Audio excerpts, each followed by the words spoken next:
let's talk about the traveler's journey or the hero's journey, because I think it's a very important archetype to understand, especially as you move through a lot of things. We got a lot going on in the skies right now, a lot of changes ahead. So remember, change happens anytime that you are calling in a manifestation. Because here's the thing, you cannot do the same things and expect a different result. That's quite literally insanity. Albert Einstein. So when you ask for something, when you speak to God, the universe, whoever, they're going to give you what you want.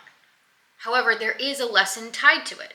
You want that thing for a reason. As they say, your calling will keep calling. These desires were put in you for a reason. So when you ignore them, you are missing the lesson. So this is actually very interesting because I was on TikTok the other day explaining astrology to someone, or how you can literally like change your identity essentially with meditations and pattern jumping. And the person goes, well, if you believe in manifestation, that means that you automatically don't believe in astrology. And I was like, that's not how that works. They work together because it's all energy. And she goes on to say that she was like, if I am the creator of my own universe, then I should get a say in what lessons I learn. And I was like, you have missed the point entirely, because you are quite literally fitting into that philosophy. By choosing not to learn a lesson, you are choosing which lessons you learn. So the question isn't, what lesson will I be learning? That is the definitive. That is what your soul has already determined before you were birthed into your vessel. What you get to determine is how you learn that lesson and if and when you learn that lesson. That is the only things, that is where free will comes in. That's why it all kind of works together of you have a predestined situation, but at the same time, it's within a fixed understanding. It's within a fixed contract, right? And you can always change and like manipulate these contracts. You can kind of renegotiate some things, but for the most part, those contracts are there in place for a reason, because that is what your soul wanted to learn. They knew it was going to be hard, but you need that shit. That's basically what they said. So with that, when you are going on a traveler's journey, let's get back into that. It's going to come with challenges. So I started reading The Alchemist again. It is my favorite book. I read it every single year because I find it fascinating to see what new lessons I learn each time. And this time around, the very first lesson that I learned was literally the prologue. It's about narcissists. And it led me to an existential question, which I think is a very interesting one. Essentially, the story goes that Narcissus is this fine-looking young man who every single day goes down to the lake to stare at the water, to see his reflection and admire his own beauty. One day, man dies. All of the gods and goddesses come out from the little forest and they go to the lake because they hear her weeping. And they go like, oh, like, why are you weeping? And she's like, because Narcissus died. And they go, yeah, he was really handsome. You would know the most, obviously. And she goes, well, I actually never noticed what he looked like, because while he was looking at me, I was actually staring into his eyes to see my own reflection and admire my own beauty. And I just was like, isn't that funny? Is the reason we actually get upset when people die not because of necessarily who they are, but if we are the universe experiencing ourselves, are we just upset that that mirror of us is no longer available? If we really liked the version of ourselves that got reflected back by this person, is that why we get upset when they're gone? That could apply not only to literal death, but I'm sure there's plenty of people in your life that you have stopped talking to. Some of those people are probably because you really just didn't like the mirror that was held up. And other of those people, you have to make a decision that's clear-headed and more logical rather than, oh, I just like this mirror that I see. So I thought that was interesting. But when Santiago, that's the boy's name, when he goes on this journey, he runs into a lot of different challenges. And I think it's really cool because that author, I think his name is Paulo Coelho. I don't know how to actually say it right. I can only picture it in my head. But he talks about how there's beginner's luck and how when you start a journey, they specifically want you to be encouraged to continue down that journey, right? They don't want you to get too discouraged to start with, otherwise you will never start. So you're gonna have that beginner's luck. That's why it exists. Then you get a little bit further into the journey and you're gonna get a stop.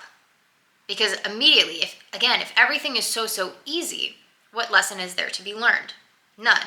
If you got everything that you wanted all the time instantaneously, you wouldn't appreciate anything, and that's not the point. So, when you're going through these challenges,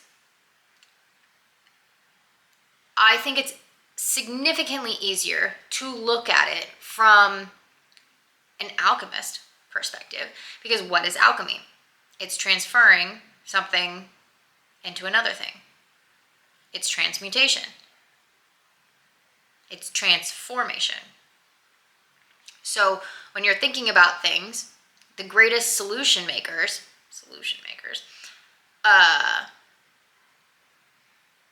the people that are the most successful are great at finding solutions by taking the things that they already have and utilizing them to their benefit.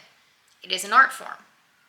When you become really good at it, that's how you become really successful. Again, they always talk about the most successful people, the people with the biggest bank accounts, are the people that have taken the most difficult problems and found solutions for them. The bigger the problem, the harder the solution is to find, the more money you reap. So with that, how can you look at your situation as not a no? Delay is not denial. It's not a no. It's a, what can we learn from this? Is discernment to be learned? As in, what the hell are you doing on this path? Or is it, hey, refinement? You're there, but you need to adjust this one thing. You adjust this one thing, the key fits, turn the key. There are so many different things that go into understanding how to get that key to turn. And it's a journey to get all of the keys unlocked. Each one is just a new door, and a new door, and a new door, and a new door. And that's going to last you for your entire life. Your entire life is learning how to pivot. It's understanding, all right, cool. I got to this point. I got from A to B. That was pretty easy to figure out. How do you go from B to C? A lot of the time, the way that you got from A to B is not going to be the way that you get from B to C. It goes back into variables. How well can you handle change? How well can you handle variability? How well can you stick in the unknown without faltering? Living in the unknown means that you are actually present. You're not living in the past, you're not living in the future. The better you get at living in the unknown, the more successful you'll be. The better that you can take what's given to you and turn it into something new, the better off you'll be. I don't know if that sounded like anybody else to you. Turning something into something else. Turning water into wine. He was an alchemist. Jesus was an alchemist. He too was on the hero's journey, the traveler's journey. The point is to recognize yourself within him and how you have the capabilities of doing all the same things. on whatever scale it is that you choose to do it on. You have those capabilities because you have faith in yourself. The Alchemist is a great, great book because it's going to take you on that traveler's journey. And you are going to understand how to view good omens or synchronicities or the signs from the universe that you're on the right path. But you're also going to see that shit gets wild. It gets tough. But here's the thing, most people don't die when it gets tough. They sometimes get stuck there, and that sucks for them. But a lot of the times, it's how far can the universe push you before you finally push back and are like, no, I'm not fucking doing that. Because whatever your threshold is, you're going to look back and you're going to be embarrassed. Holy shit. Why did I take on so much? Why did I feel like I had to suffer so much? Why couldn't I just be honest? Why couldn't I just ask for help? Why couldn't I just create community? Why did I not feel comfortable creating community? There are so many people out there that want to help you, and we have it in our minds like, no one wants to help me. They do. You're going to get some no's, but that's because those people aren't aligned for you. If it's not aligned, you don't want it. I promise you. Because what's going to end up happening, if you get something that's not aligned, you might be feeling good in the moment. That's an instant gratification thing. In the long run, you're going to be like, oh no. Because that misalignment is going to cause a lot of other misalignments.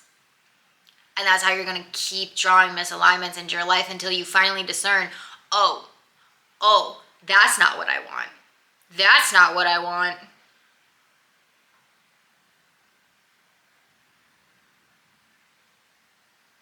So be mindful. And know that there will be shitty things that happen along your journey. But the amount of shittiness is directly correlated with how on path are you? How far in alignment are you with your own decisions? Is it truly what you want, or is it what you think you have to do to get what you want? Are you being truthful, or are you manipulating? If you are manipulating, shit's gonna go wrong for you. And this is something that's gonna be a very common theme coming up over the course of the next forever. Because now we have Neptune in Aries, Saturn in Aries, Pluto in Aquarius, and Uranus, don't forget about her. Him, doesn't matter.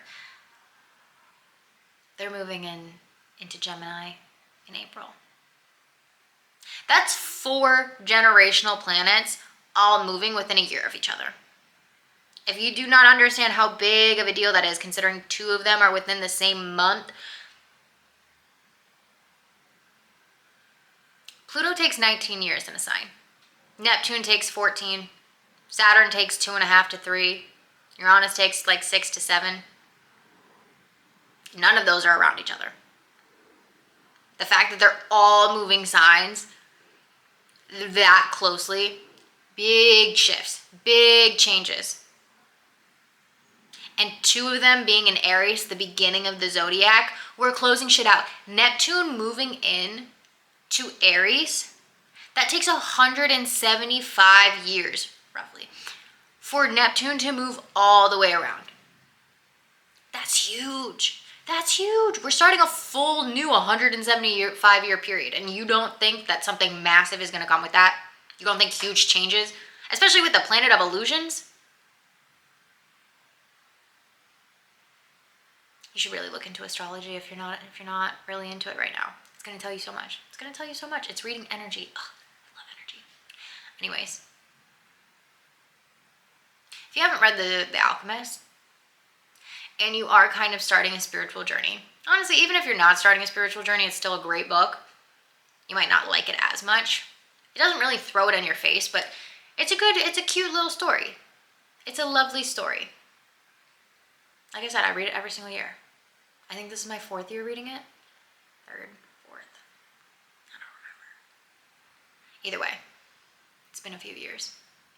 So, highly recommend. Remember the hero's journey, the traveler's journey as you go about life. Because anytime you are hit with something where you're like, motherfuckers, just remember that. See where you can pivot. See what the lesson actually is during this instead of being like, oh, poor me, I'm gonna die. Where can you make the pivot? Pivot! Anyways, I hope you have a great day. I hope this was helpful. If you like this video, go ahead and give it a thumbs up. If you have any comments, questions, or concerns, please leave them in the comments below. And as always, subscribe because I love chatting with you guys and it's always a good time. So yeah, I hope you have a great day. Okay, love you, bye. Mwah.